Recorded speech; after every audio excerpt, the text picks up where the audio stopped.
424장.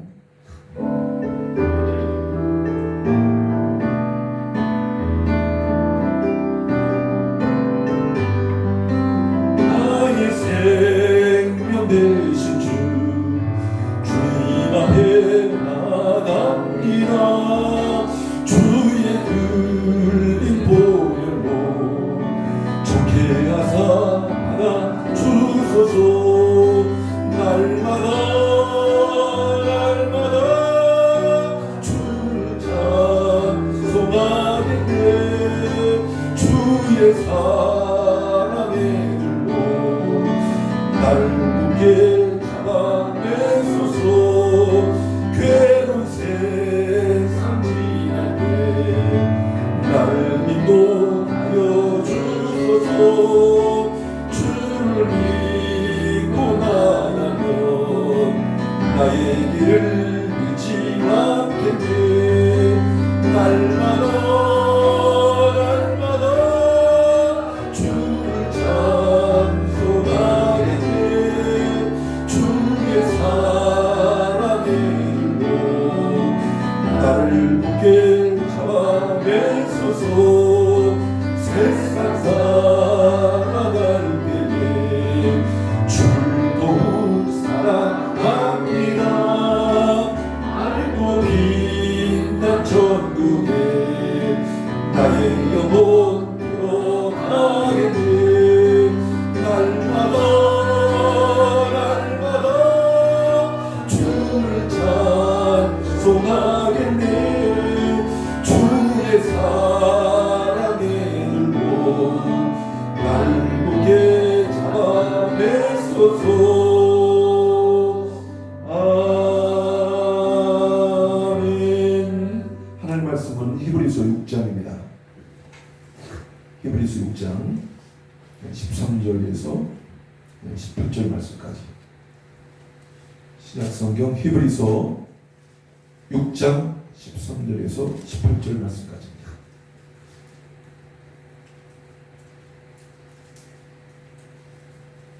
히브리서 6장 13절에서 18절까지 우리 다 같이 한 목소리로 합독하겠습니다. 하나님이 아브라함에게 약속하실 때에 가리켜 맹세할 자가 자기보다 더 큰 이가 없으므로 자기를 가리켜 맹세하여 이르시되 내가 반드시 너에게 복주고 복주며 너를 번성하게 하고 번성케 하리라 하셨더니 그가 이같이 오래 참아 약속을 받았느니라. 사람들은 자기보다 더 큰 자를 가리켜 맹세하나니 맹세는 그들이 다투는 모든 일이 최후 확정이니라. 하나님은 약속을 기업으로 받는 자들에게 그 뜻이 변하지 아니함을 충분히 나타내시려고 그 일을 맹세로 보증하시나니 이는 하나님이 거짓말을 하실 수 없는 이 두 가지 변치 못할 사실로 말미암아 앞에 있는 소망을 얻으려고 피난처를 찾은 우리에게 큰 안기를 받게 하려 하십니다. 아멘. 할렐루야. 하나님은 약속의 하나님이세요. 약속의 하나님. 하나님은 두 가지를 못 하세요. 두 가지. 거짓말을 못 하시는 하나님. 두 가지 거짓말. 그러니까 하나님 이 두 가지 여기 무엇을 말하는? 하나님은 약속과 맹세. 하나님이 믿음의 사람에게 하는 것은 약속과 맹세입니다. 근데 이 약속과 맹세를 하나님이 말씀하신 건 반드시 지킨다는 거예요. 하나님이 굉장히 좋으신 분이거든요. 여러분과 저는 하나님 또 약속을 받은 자예요. 오늘 여기 아브라함이라는 사람이 나오는데 이 아브라함 사람은 상징적으로 믿음의 조상이에요. 믿음하면 아브라함, 노아하면 방주고, 축복하면 야곱이고, 순종하면 이삭이고, 그렇죠? 상징적이란 말이에요. 아브라함 하면 믿음이에요, 믿음. 그래서 그 부자하고 거진 나사로가 한 달 한시에 죽었는데 이 부자가 불 가운데서 고민하면서 아브라함을 부르잖아요. 아브라함을 부르잖아요. 그래서 아버지 아브라함이 그러잖아요. 그것은 무엇을 하는 거냐면 아브라함은 믿음의 조상이라는 것을 상징적으로 보여주는 거예요. 그런데 그는 종교적인 사람이었죠. 그러니까 불고등이 있었던 거예요. 저와 여러분은 종교적인 사람이 아니라 지적으로만 동의하는 것이 아니라 하나님의 약속을 소유한 자가 되어야 됩니다.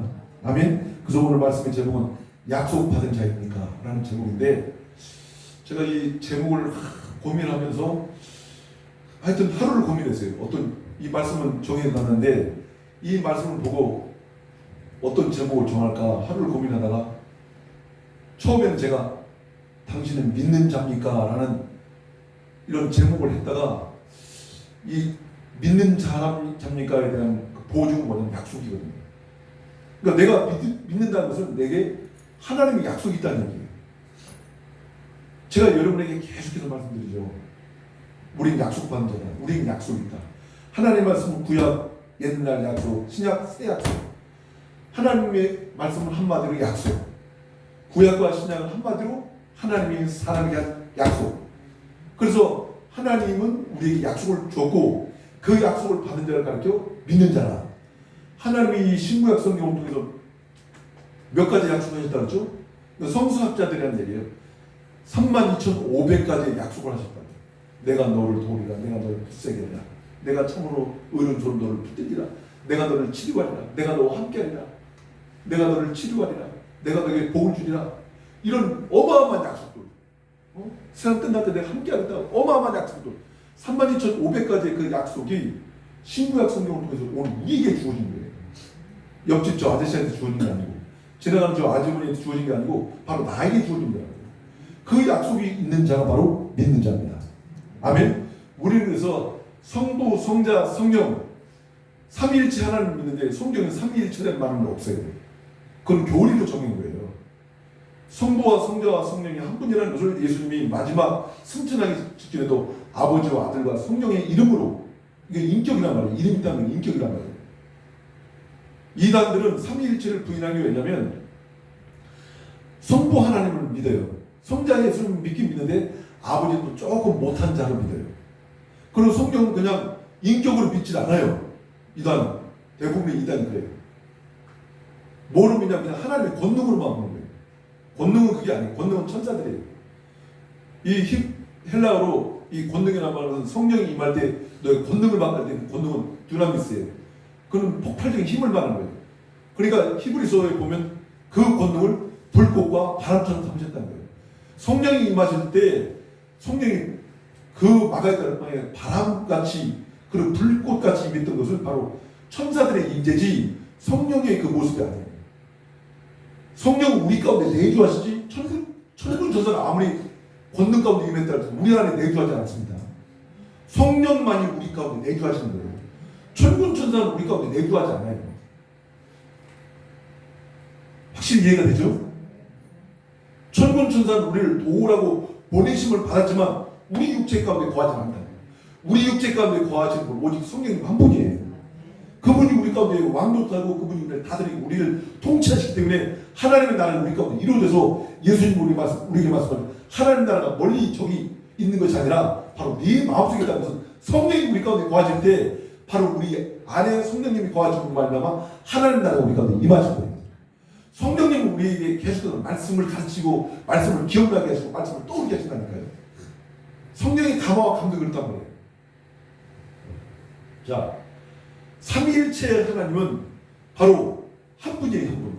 우리가 예를 들자면 이제 그 나라들끼리 이제 모일 때 이제 정상들이 모인단 말이에요.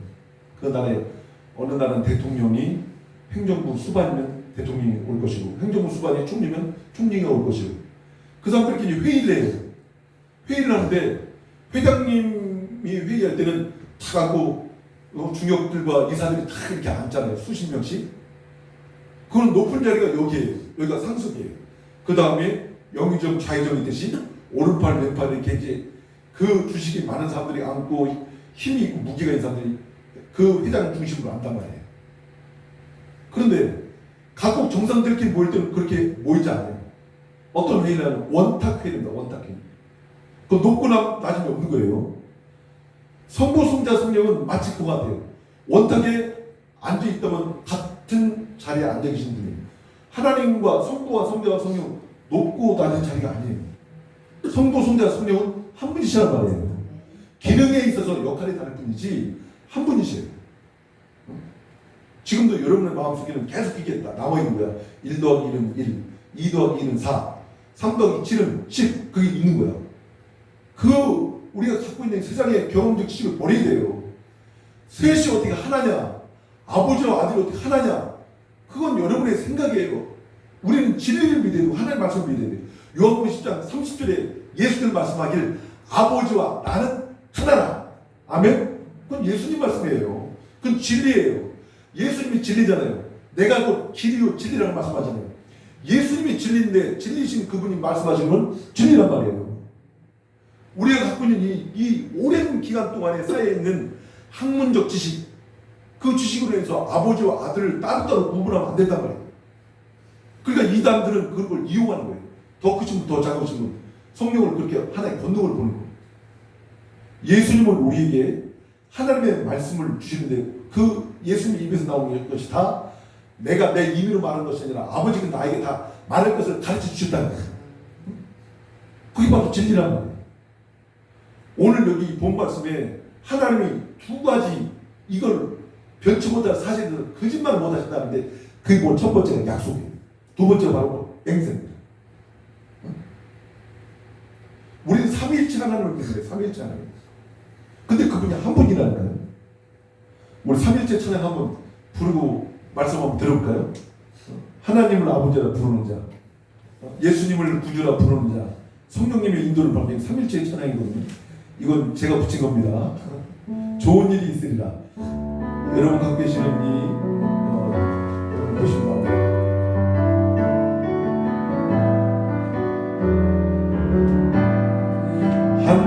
하나님을 아버지라 부르는 자를 좋은 일이 있으리라 말이 있으리라. 우리 서로 뜨겁게 사랑하면은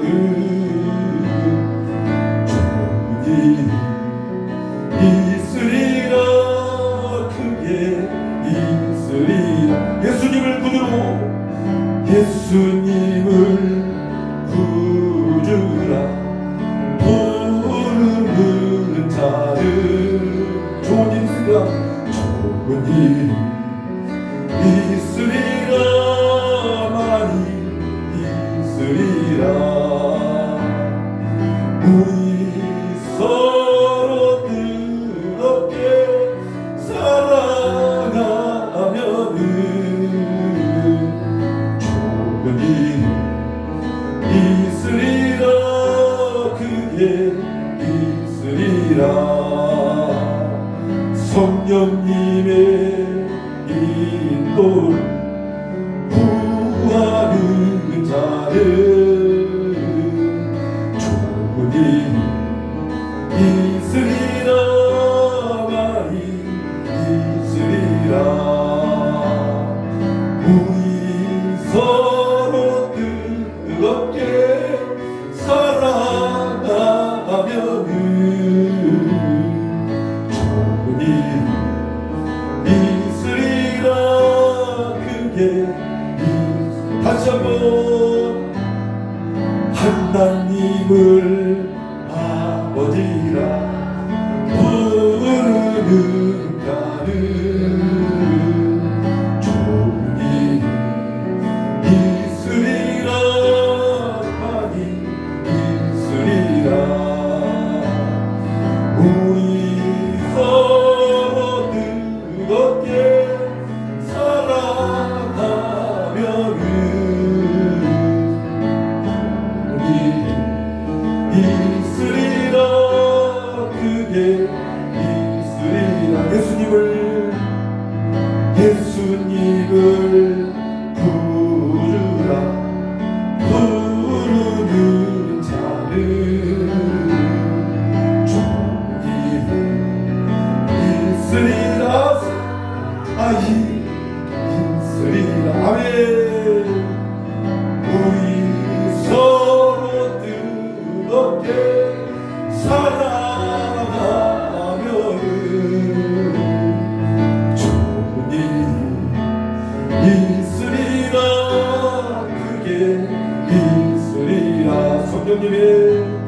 성령님의 인도를 구하는 자는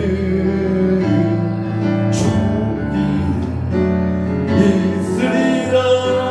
많이 있으리라. 우리 서로 뜨겁게 사랑하면은 종이 있으리라. 그게 있으리라. 아멘. 그런데 여러분들은 하나님을 믿는 자 맞죠? 그러면 그게 보증이 뭐예요? 내게 하나님의 약속이 있다. 어떤 약속입니까? 여러분 어떤 약속을 받았습니까? 하나님을 아버지를 볼 수 있고, 하나님이 내 아버지는 내가 약속을 받았단 말이에요. 내가 성령님의 보증을 받았단 말이에요. 그 보증으로 말하면 내가 하나님의 자녀가 되고 내가 예수를 구주로 믿었단 말이에요. 누구든지 성령으로 하지 않고는 예수를 주라 신할 수 없다고요. 그건 성경이 그렇게 말씀하는 거예요. 고린도서 12장에 보니까. 그러니까 성령님의 보증을 받는 거예요. 우리는 하나님의 약속을 보증받는 거예요. 아브라함이 오늘 이 본 말씀 보면 하나님이 아브라함을 부르실 때 그 부르신 그때는 성경이 없었어요. 율법도 없었어요. 아브라함 그 이후로 430년 이후에나 율법이 생겼다는 거예요. 그러니까 그때는 하나님이 환상 중에 꿈 중에 아니면 현현에 나타나셔 갖고 말씀하셔야 그들이 하나님을 만날 수 있었단 말이에요. 근데 아브라함 바로 하나님의 그 현현하심 속에서 하나님의 말씀으로 인도받는 거예요. 그 말씀을 듣고 아브라함이 갈대아인들에 사는 그 우르라는 곳이 있어요. 우르. 이 우르는 메소포타미아 그 저기 남부 지역이에요. 근데 창세기 11장에 보면 그 아버지 데라가 세 아들이 있었잖아요. 삼형제가 있었어요. 그죠? 그 아들이 셋 있었는데 아브라함이 큰 아들이에요. 둘째가 밀가가 있었고, 그리고 셋째가 하란이 있었죠. 근데 셋째 하란이 일찍 죽어요. 그러니까 아버지 데라보다 먼저 죽어요. 그러고 나서 이제 그 이런저런 그 아픔이 있다 보니까 그 아버지 데라가 아브라함하고 그리고 그 아내 사라하고 그리고 롯을 데리고 이제 가나안을 향해서 가게 됩니다. 그 이유는 모르겠어요. 성경에 보면 어쨌든 창세기 11장에 보니까 우르란 지역은 원래 그 달을 섬기는 지역이에요. 달신. 이 달을 섬기는 그러한 그 우상이 있는 그런 곳인데 거기에 보면 우로의 그 역대 임금들이 있어요. 그러니까 우로 역대 초대 임금, 둘째 임금, 세 번째 임금에 와서 달을 정식으로 국가에서 지정해서 섬기는 그런 국가가 돼요. 그래서 이제 국가적으로 이렇게 제정이다 보니까 달을 섬기고 그 달이 한 달에 3번 정도 이 사람들이 제사를 지내는데 달이 질 때는 이 땅 속에 있다고 그들이 생각을 하는 거예요. 그래서 그들이 달이 없을 때는 낮이니까 이제 바로 그 목축이라든지 아니면 뭐 이제 그 농사를 짓는 거에 대한 그 신이 달이 땅 밑에서 자기들을 도와준다는 어떤 철학을 가지고 달에 대한 이 애착, 달에 대한 이 우상을 섬기고 있었어요. 근데 우상으로 굉장히 쪄들어 있던 곳이 이 우루 자체가 국제적으로 굉장히 그 요충 지역이었던 것이 왜냐면 그 당시에 그 메소포타미아 그 남부 지역은 유브라데강이 흘렀고 티그리스 강이 흘렀거든요. 그러니까 강 주변에는 보통 많은 그 문화가 형성이 돼요. 근데 인류 최초로 있었던 문화 중에 가장 최초의 문화가 바로 수메르 문화예요. 수메르 문화. 그 수메르 문화는 왜냐하면 철기 같은 것이 형성이 됐었거든요. 철기 문화가. 그러니까 제일 먼저 인류에 있어 문화가 꽃이 폈던 곳이 바로 이 메소포타미아 남부 지역이단 말이에요. 그러다 보니까 이 국제적으로 교통 요충지기도 하고 많은 민족들이 왔다 갔다 하다 보니 거기에 자기들 나라에 세워졌던 그런 우상들이 성행했던 것이죠. 그리고 그 당시에 문화와 이 물질 문명이 가장 전 세계적으로 가장 뻗겼던 것이 거기였기 때문에 그 당시의 문화를 볼 때 가장 찬양했던 문화예요. 그런데 웬일인지 이 아브라함의 아버지 데라는 그곳에서 더 이상 내 자식들을 데리고 있을 수 없다 생각했던 것 같아요. 하나님의 음성을 들었다는 얘기는 없습니다. 다만 데라는 그 자식들을 이끌고 메소포타미아 그 남부 지역에서 바로 우르에서 하란까지 올라가게 돼요. 그 하란까지는 데라가 이제 모든 식구들을 이제 끌고 올라갑니다. 다만 이제 하란은 죽고 밀가는 이제 그대로 있어서 그 이제 문제가 뭐냐면 이 둘째 아들이 하란의 딸하고 더불어 이제 결혼을 하게 돼요. 하여튼 그 당시에는 뭐 그 족장 시대에는 근친 상간 이런 것이 뭐 큰 문제가 되지 않았기 때문에 결혼했던 것 같아요. 어쨌든지 간에 그런 이유 뭐 저런 이유가 있은지 확실히 통계 안 나와요. 그래서 더 이상 이 우상이 있는 곳에는 안 되겠다 싶어서 그런지 데라가 아브라함과 사라와 롯을 데리고 이제 우르에서 떠나서 하란까지 올라옵니다. 그게 약 1080km 정도 거리예요. 그러면 1080km면 부산에서 저 백두산까지 그 거리란 말이에요. 그 당시에 교통도 없었어요. 그냥 걸어야 되는 거예요. 왜냐면 낙타 뭐 이런 건 있었어도 식솔들이 많단 말이에요. 이 아브라함의 그 데라 가족은 상당히 그 재력적으로 있었던 그런 가족이었기 때문에 그 끌고 있었던 많은 식솔들과 거기에 이제 뭐 소떼라든 양떼라든 짐승들을 하루에 막 멸치같이 끌고 다닐 수 있는 그런 상황이 아니거든요. 그러니까 해가 뜨면 어느 정도 걷기 시작하고 또 이제 또 더울 때는 또 장막을 치고 또 저녁이 이제 또 깊어진 시간까지는 계속해서 또 걷고 하면서 1000km 이상 되는 거리를 하란까지 올라옵니다. 근데 거기서 더 이상 가나안 땅으로는 가지 않아요. 이상하게 데라가 원래 목적지는 여기 성경 보면 가나안 땅을 가고자 올라왔었어요. 근데 거기 이제 하란에서 계속 머물다가 205살 돼서 205살에 데라가 거기서 죽게 되고 하나님 죽게 되고 하나님이 그때 데라가 죽고 난 다음에 하나님이 아브라함에 나타난 거예요. 그러면서 하나님께서 아브라함에게 약속하신 거예요. 아브라함아, 너는 가나안 땅을 향해 가라. 그 하란에서 가나안 땅까지는 다시 애굽 쪽으로 이렇게 해가고 이렇게 비스듬해요. 여기 우르에서 하란까지 근 직선거리 이렇게. 근데 가나안 땅까지는 다시 이렇게 내려간단 말이에요. 그게 또 600km 정도 됩니다. 600km. 여기서 부산보다 더 먼 거예요. 그 거리를 하나님의 약속을 듣고 약속을 믿고 아브라함은 조카 롯을 데리고 또 그 여정을 가게 됩니다. 창세기 12장에 이제 그 말씀이 있는 거고요. 오늘 이 본 말씀은 창세기 15장의 말씀이에요. 요거를 지금 설명하려고 이 15장을 설명하려고 좀 이렇게 서두가 있는데 창세기 15장에 보면 12장에서 15장 보면서 벌써 세월은 10년 지나간 거예요. 전 불과 5분도 설교 안 했는데 아브라함한테는 10년이 넘게 흘러간 거예요. 창세기 12장에 하나님이 아브라함을 불렀을 때는 75세였어요.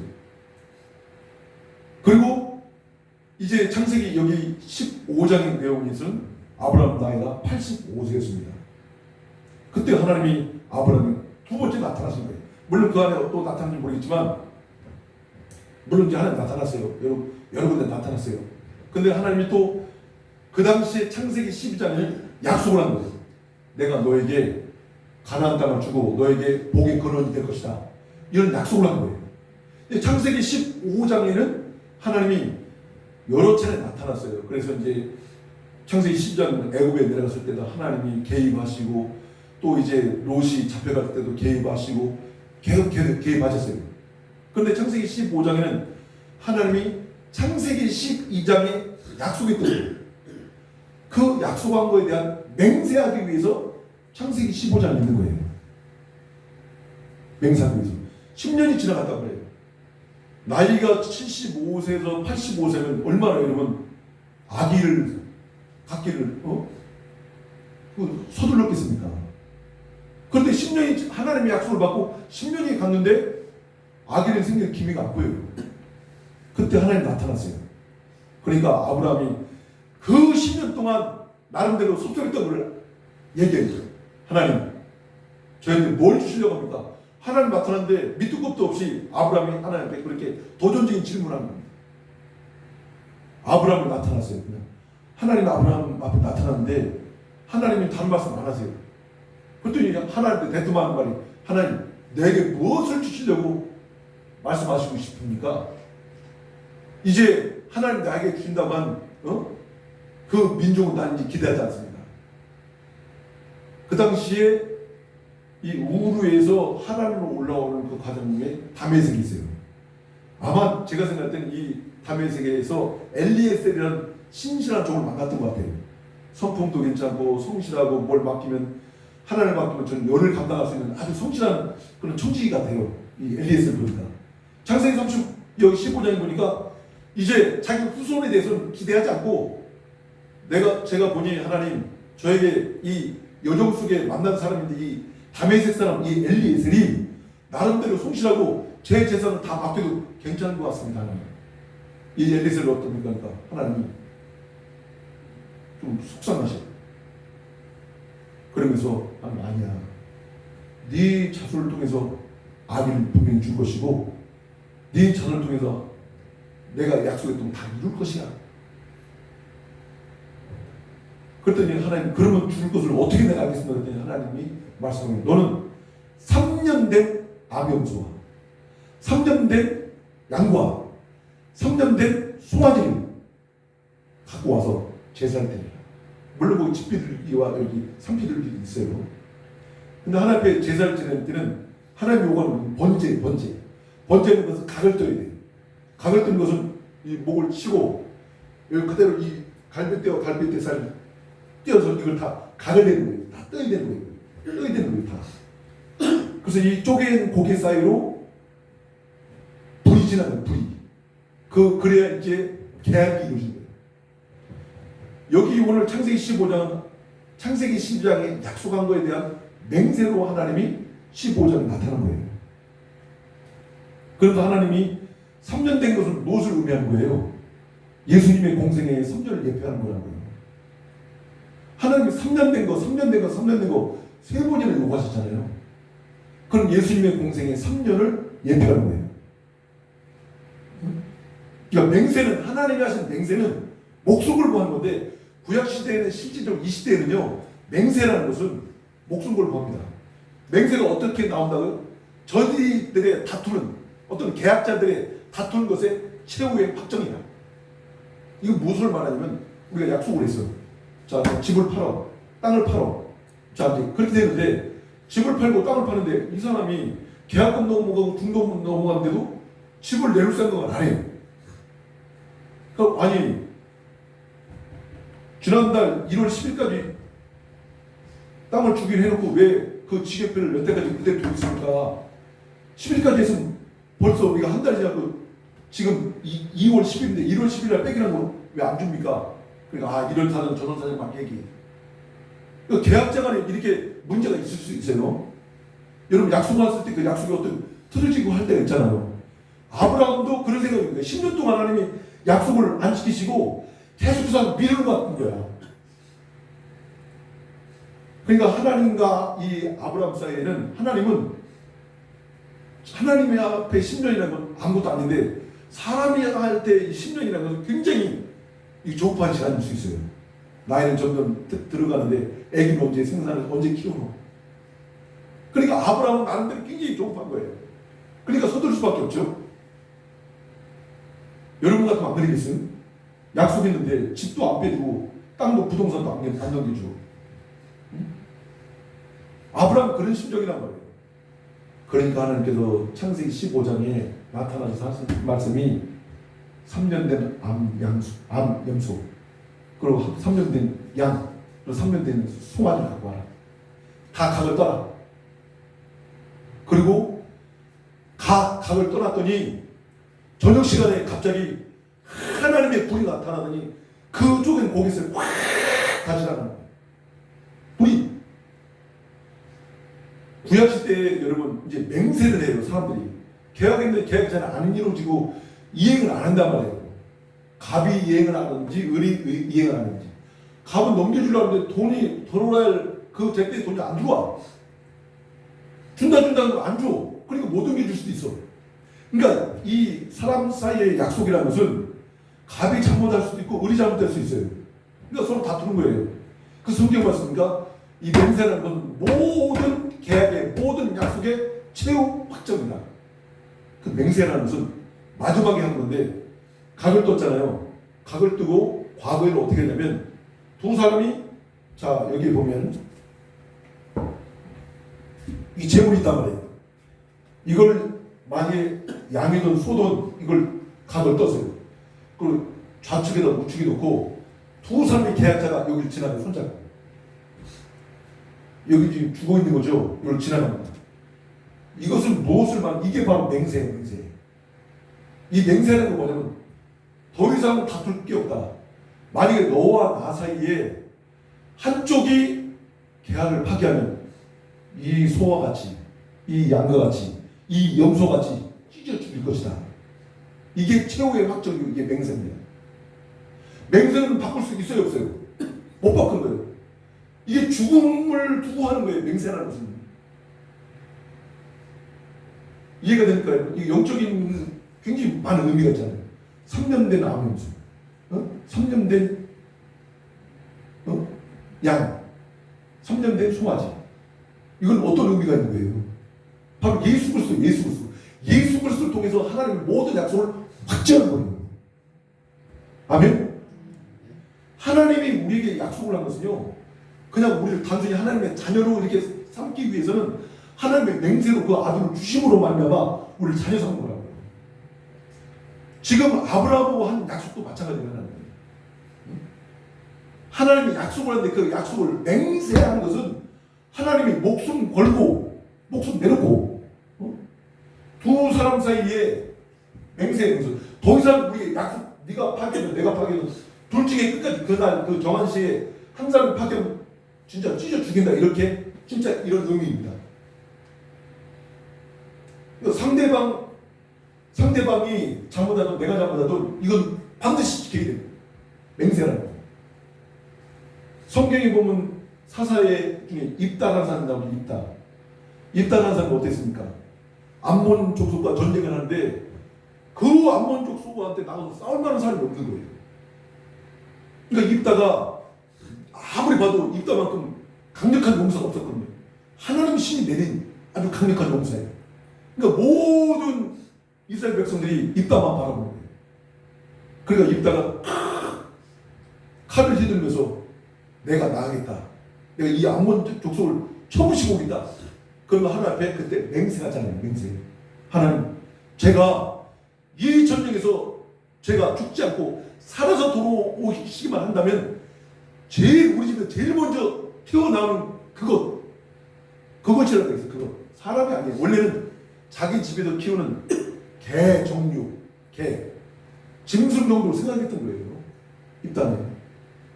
거기 성경에 보면 입단 보면 그게 보니까 히브리어로 뭐라고 썼냐면 남성명사로 써요. 남성명사. 자기 딸이 나오는 상상조차 못한 거예요. 그것을 내가 하나님 앞에 번제로 드리겠다. 근데 입단은 그 당시 율법 시대잖아요. 율법 시대란 말이에요. 그러니까 율법에는 인신 제사를 금하게 돼 있어요. 근데 그 당시에 이 가나안 족속 가운데 살면서 그 몰렉에게 그 제사를 드릴 때 사람 제사를 했거든요. 그 당시에. 그러니까 그 가나안 족속의 풍토에 젖어 있다 보니까 자기도 모르게 율법이 금하고 있는 인신 제사를 하나님께 맹세가 된 거예요. 그래서 나중에 입다의 딸이 번제를 드린다고 했지만 평생 그가 율법에 의해서 하나님의 성전에서 그 처녀로 죽었을 것이다.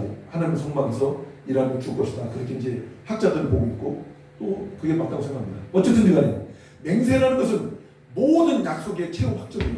그래서 하나님이 창세기 12장에 아브라함에게 했던 약속을 그 창세기 15장에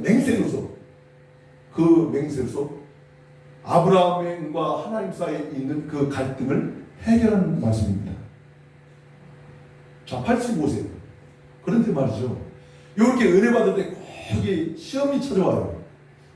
그때 어땠습니까? 바로 그 하나님의 말씀을 듣지 못하고 그 하와 할머니가 선악과를 따먹은 것처럼 그 사리가 와서 한 말이에요.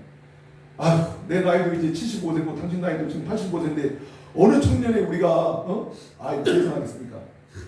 내 몸종이 있으니 내 몸종과 더불어서 애기를 하시고 그러니까 아브라함이 분명히 하나님 말씀하셨는데 또 이게 하나님의 음성을 듣는 사람이 또 여자만 또 잘 들어요. 그 옆편내라는 무슨 말이야? 옆에 있는 내 편. 옆에 있는 내 편. 하나님의 음성은 한 번 듣고 그 약속을 주고 갔지만 늘 옆에 있는 내 부인은 나한테 속삭인단 말이야. 하나님의 음성은 아담이 들어서도 선악과를 떠먹은 주체는 하와부터 뭔가 아닙니까?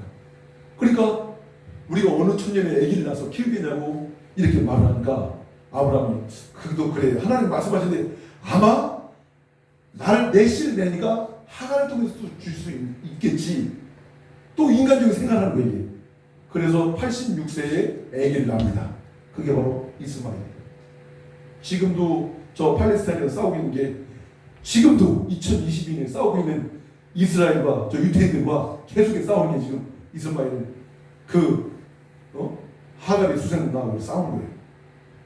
자, 어쨌든 간에 그 다음에 이제 15장에서 17장으로 넘어갑니다. 이제 하나님 이게 맹세까지 했는데 하나님 맹세까지 했는데도 아브라함은 인간적인 생각을 하는 거예요.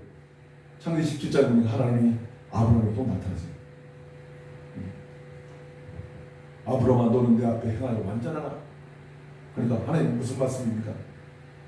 너 왜 내 말을 안 듣고 네 마음대로 이렇게 애기를 갖고 그래?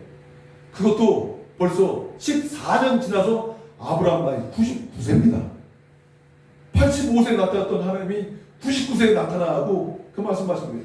그러면서 아브라함 장막 밖으로 나와. 그리고 하나님 그 밤에 아브라함을 장막 밖으로 끌어냅니다. 그러면서 하늘을 쳐다봐라. 하늘을 쳐다보니까 하늘이 얼마나 우리 어렸을 때만 해도 밤하늘에 하늘만처럼 은하수가 막 별이 막 쏟아졌잖아요. 별이 막 쏟아졌는데 요즘은 별로 힘든데 어쨌든지 간에 지금도 중동 지역은 그렇게 하늘에 별들이 쏟아진대요. 별 보고 싶으려면 교회 한번 가십시오. 어쨌든 간에 아브라함 시대에 그 하늘의 별 보니까 하늘의 은하수가 막 쏟아지는 거예요. 별을 한번 세어보라니까 하나님 하나 둘 셋 100가지씩인데 100 이상 하면 시 힘들 거예요. 그 은하수가 몇 개냐면요 2천억 개에서 3천억 개예요. 그걸 어떻게 다셔? 아브라함 평생 새도 못 셉니다. 그 어마어마한 별에 시대가 도저히 하나님 필 수가 없습니다. 그래 네 자손이 하늘의 별처럼 많을 것이다. 그러면서 아브라함에게 주신 게 바로 뭐냐면 이름을 줍니다. 창세기 17장 가면서 하나님이 비로소 이름을 준다고요. 아브라함아 하늘의 별처럼 네 자식이 많을 건데 지금부터는 너를 이름을 바꿔야 이게 시작이 된다. 그러면서 아브람 큰아버지야. 우리 집안에서 큰아버지야. 삼형제 중에 큰아버지야. 아브람. 그 아브람이라는 이름을 아브라함으로 바꿔라. 그 뭐예요? 열국의 아버지. 할렐루야. 모든 세계의 아버지, 열국의 아버지가 되는 거예요. 믿음의 조상이 돼가. 그런데 말이죠. 성경을 자세히 보는 게 왜 자세히 봤냐면 그 17장을 자세히 보면 아브라함 이름 바꿔줬으면 사라 이름도 바꿔줘야 되잖아요. 근데 사라 이름은 안 바꿔주고 아브라함의 이름을 아브라함으로 바꾸시더니 느닷없이 하나님이 할례를 행하라. 할례를 말씀하세요. 그러면서 네 집에 있는 자식이든지 네 집에서 계기되어 있는 사람이든지 누구든지 네 집안에 거하는 모든 사람에게는 할례해라. 이게 바로 피의 언약인 줄 믿습니다. 모세가 여러분 그 광야에서 40년 동안 훈련받고 결국은 애굽에 나가서 영적인 지도자로 이스라엘 백성들을 이끌어낼 그 엄청난 민족의 지도자로 쓰임받기 전에 갑자기 모세가 죽기 생겼어요. 근데 하나님께서 그에게 힌트를 줘요. 십보라에게 힌트를 주기는 네 아들 게르솜을 갖다가 할례 주라. 할례는 포경 수술입니다.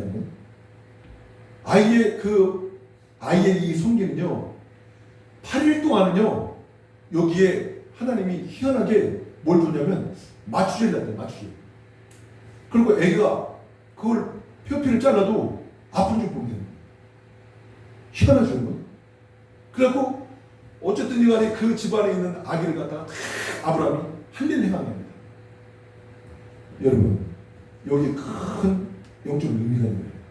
이름이 바뀌었는데 피해 세례가 벌어지는 거예요. 피해 세례. 예수 보혈인 줄 믿습니다. 그래서 십보라가 모세를 향해 뭐라 그래? 내 남편은 피해 남편이다. 피해 남편.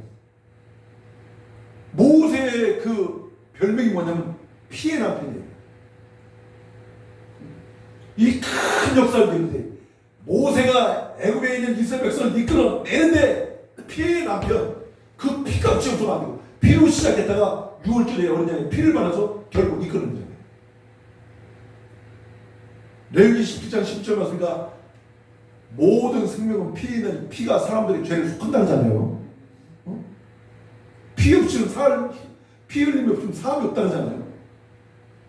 그러니까 영적인 지도자로 이스라엘 백성들을 이끌어내는 거나 열국의 아버지로서 쓰임받는 거나 거기에 반드시 뭐가 냐면 피값이 있다는 피값이. 그건 예수 그리스도를 상징하는 거예요. 예수 그리스도를 의미하는 거라고요. 그런 예수 그리스도의 피가 얼마나 엄청난 겁니까? 우리가 성도가 되고 난 다음에 우리 가운데 하나님의 걸어가신 그 음성을 계속 들으면서 그 음성을 살기 위해서는 예수의 피를 계속해서 의지해야 돼요. 할렐루야. 여러분 피의 사람 되길 주의 이름 축복합니다. 아브라함 이름 다음에 사라가 나와야 되잖아요. 그리고 이 피에 관해서 하나님이 쭉 설명하고 난 다음에 그제서야 네 아내 사레의 이름도 사라라 하라. 여러분 뭔가 좀 영적인 느낌 조금 오긴 오죠. 이 무슨 말씀인가? 예.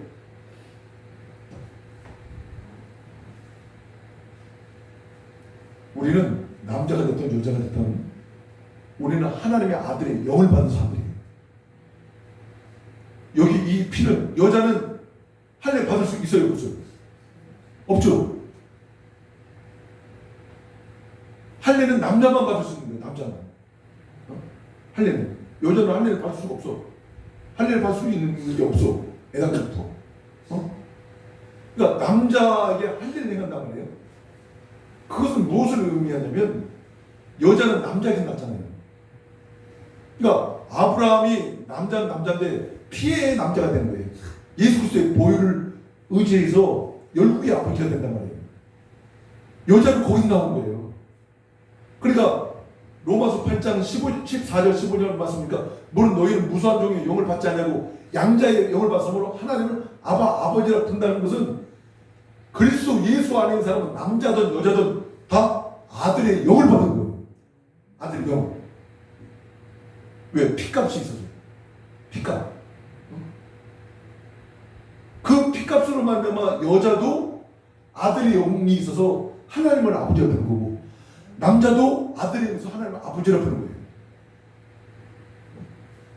하나님이 약속을 하셨는데 그 약속을 반드시 이룬다는 그 최후의 확정으로 맹세를 하셨단 말이에요. 맹세. 이 두 가지를 하나님이 거짓말을 못하신다. 그러면 여러분 성경을 우리가 또 이제 잘 이해를 하세요. 하나님의 말씀은요 어떻게 시작이 되냐면 하나님의 말씀은 현재 진행이에요. 항상 하나님의 이 말씀은 이 문법 구성이 성경 전체가 뭐냐면 과거에 있던 말씀이든 지금 있는 말씀, 앞으로 있는 말씀이 문제간에 이 말씀 다 현재부터 시작해요. 현재, 지금, 바로 지금 다 현재 진행으로 되어 있어요. 아멘. 이 굉장히 중요한 말씀이에요. 히브리서 3장의 말씀 보면 이런 말씀이 있어요. 너희가 오늘날 그의 음성을 듣거든. 너희가 오늘날 주의 음성을 듣거든. 노하심을 격동시키던 그때와 같이 너희 마음을 강박하게 하지 마라. 이건 뭐냐면 오늘날 히브리서 3장을 여러분 집에 가서 한번 보세요. 저는 요한복음, 로마서, 히브리서를 굉장히 중요시해요. 저는 다른 성경을 제가 만약에 10번 봤다면 그건 내가 아마 30분 이상 봤을 거예요. 이 성경 제가 30분 봤다면 히브리서하고 로마서하고 요한복음 제가 한 100번을 봤을 거예요.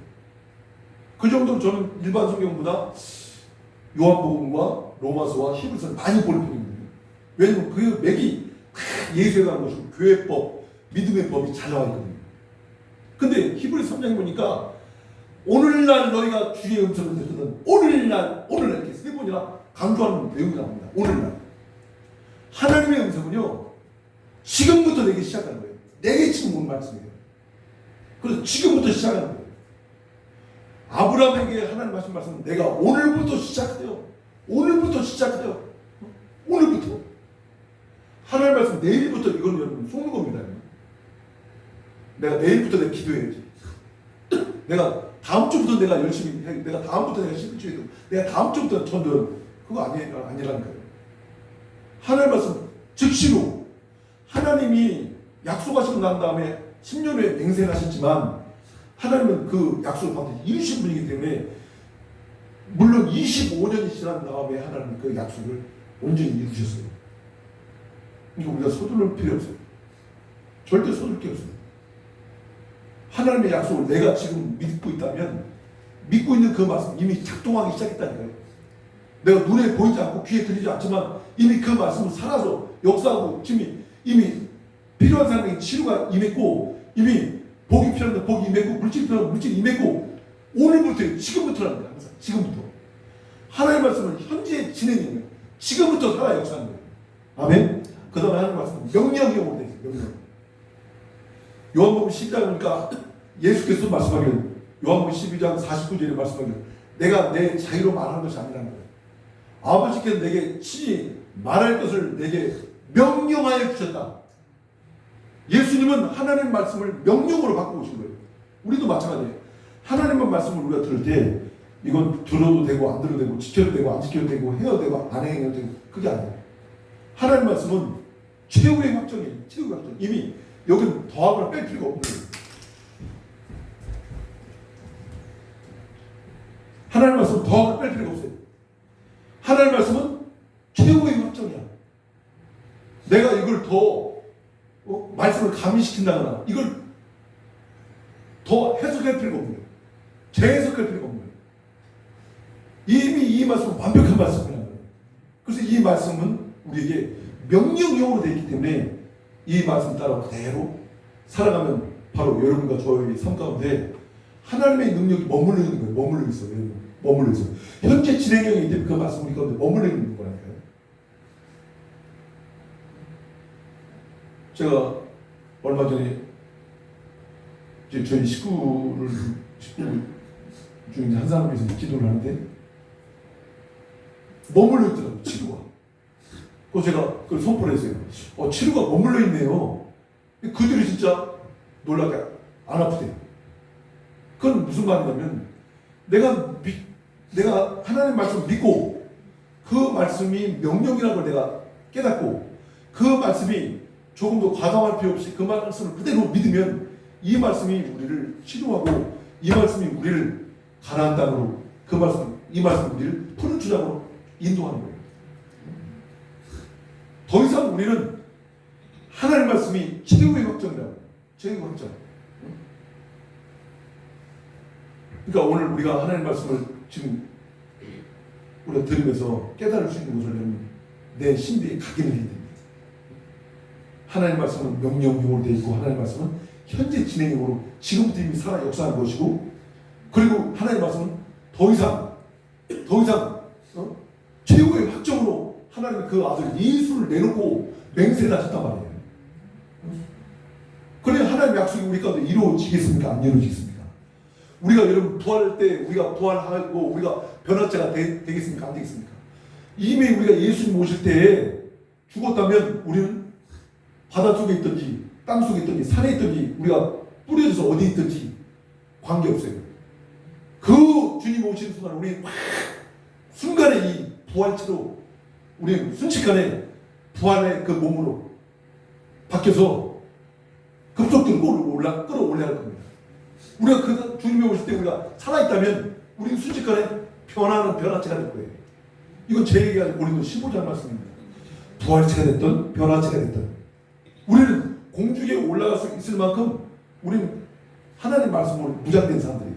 이 말씀이 그대로 우리가 세상 끝날까지 이 말씀이 그대로 유지가 되기 때문에 그 약속에 마침내 우리 가운데 실현되는 거죠.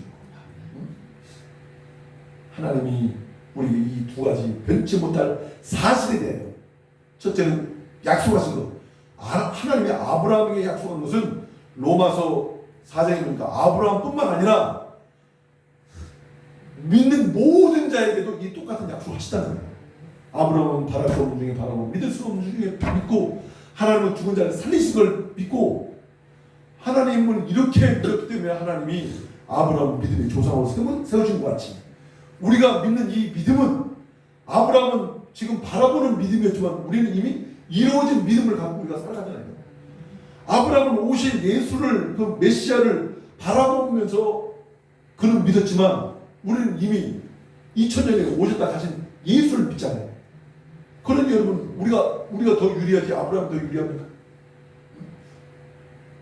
아브라함은 그 약속을 믿고, 때로는 사라에 흔들리고 환경에 흔들리고 그 약속이 긴가민가하고 맹세를 받고 난 다음에도 결국은 이스마엘 낳게 되고, 그렇게 하나님 약속이 그 마음속에 있음에도 불구하고, 맹세를 했음에도 불구하고 아브라함은 계속해 움직여요. 그리고 하나님의 은혜가 풍성하셔서 창세기 17장에 결국 99세가 된 아브라함 불러내서 별과 같이 많게 하신다면서 바로 창세기 18장에 3명의 천사를 보내주었고, 드디어 내년 이맘때 내게 아들이 있어. 그랬더니 결국은 100세에 아들이 낳지 않습니까? 그게 어떻게 이루어진 겁니까? 하나님의 약속이 맹세가 되니까 이루어진 거 아니에요. 맹세가. 오늘 하나님의 이 약속이 예수 그리스도를 통해서 우리에게 맹세가 됐단 말이에요. 예수 그리스도를 통해서 맹세됐다.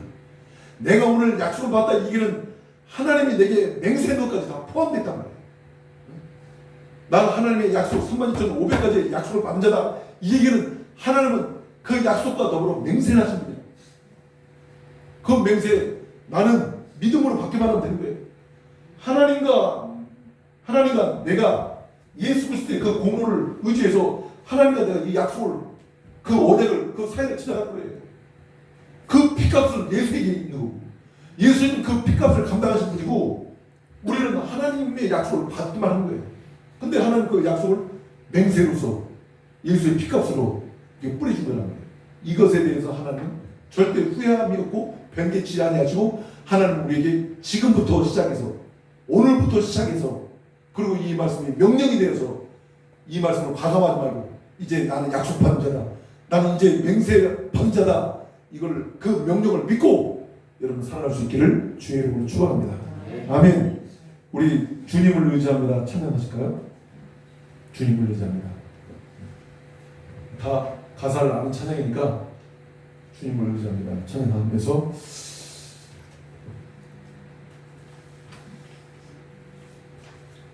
주님을 찬양합니다. 주님을 의지합니다.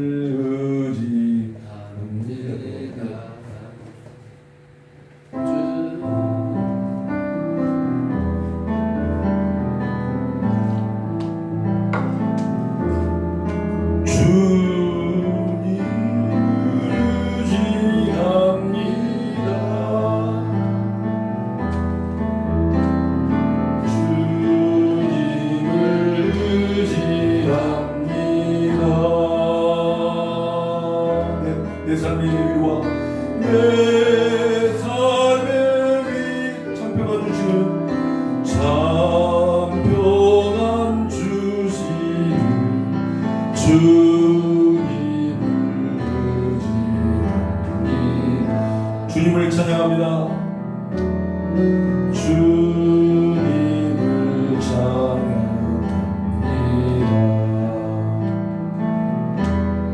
주님을 찬양합니다. 오 할렐루야.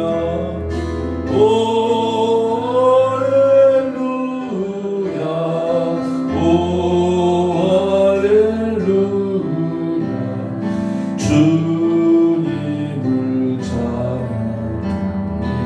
주님을 찬양합니다.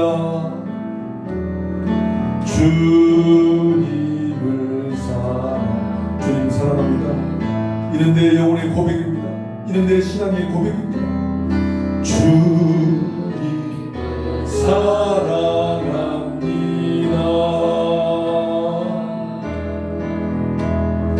오 할렐루야, 오 할렐루야. 주님을 다시 한번 주님을 사랑합니다. 주님을 사랑합니다.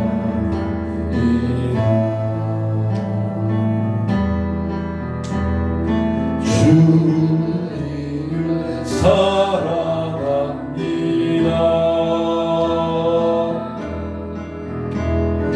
오 할렐루야, 오 할렐루야. 주님을 같이 눈 감으시고 한번 주님을 사랑한다 고백합니다.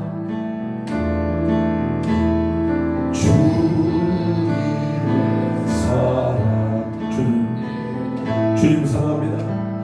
하나님의 맹세를 이루기 위하여 그 핏값을 우리를 향해서 주신 주. 우리가 주님을 사랑하는 것이 아니요 주님이 우리를 먼저 사랑해서 내 영혼이 주님을 사랑하는 이 고백을 주여 받으시옵소서.